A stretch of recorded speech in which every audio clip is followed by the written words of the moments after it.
you're an aggressive baseliner, as we've just seen. Like to get in, finish your point. Perfect point for the camera. What kind of player does the speed suit and why?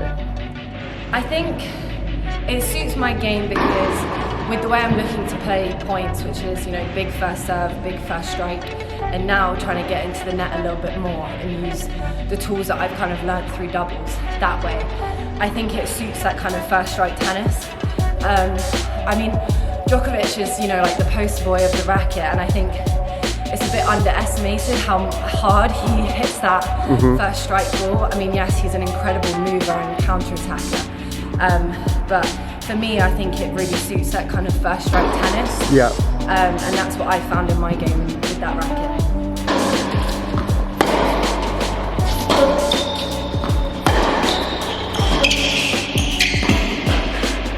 Oh, she's a natural.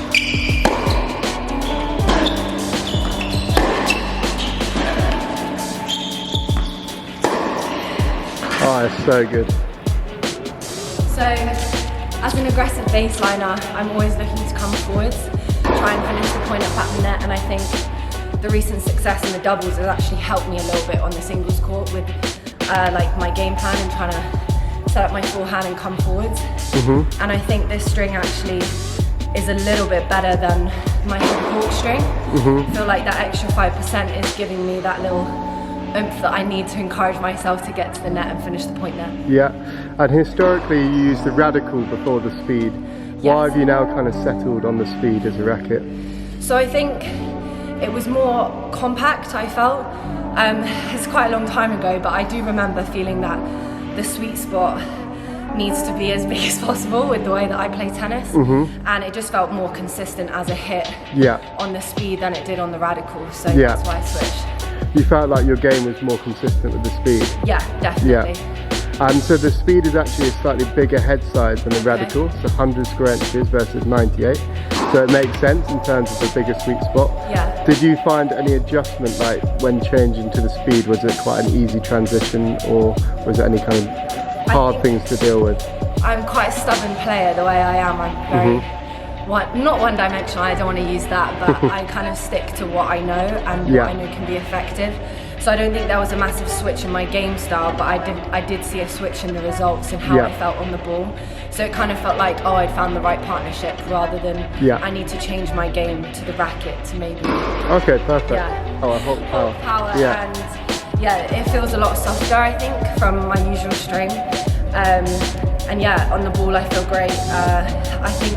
I know it's called power, but I do feel like it's given me 5–10%, so it's just kind of getting used to that.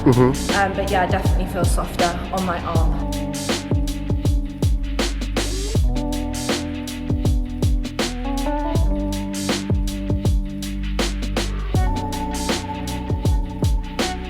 So what do you currently use and what tension do you use? So I currently use the head hawk, and that's strung at about 25 kg on average. Sometimes I do it looser or tighter depending on which country I'm at and the conditions.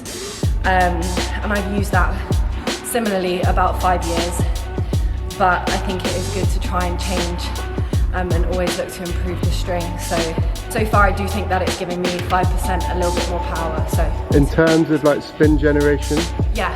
How does that feel in terms of the racket and string? I think it's good. I need to hit with more spin anyway. So I don't know if that's my playing style or if it's the string, but it does feel less stiff, definitely, like when I'm hitting the ball. So yeah, I would say that I'm liking the feel of it as well.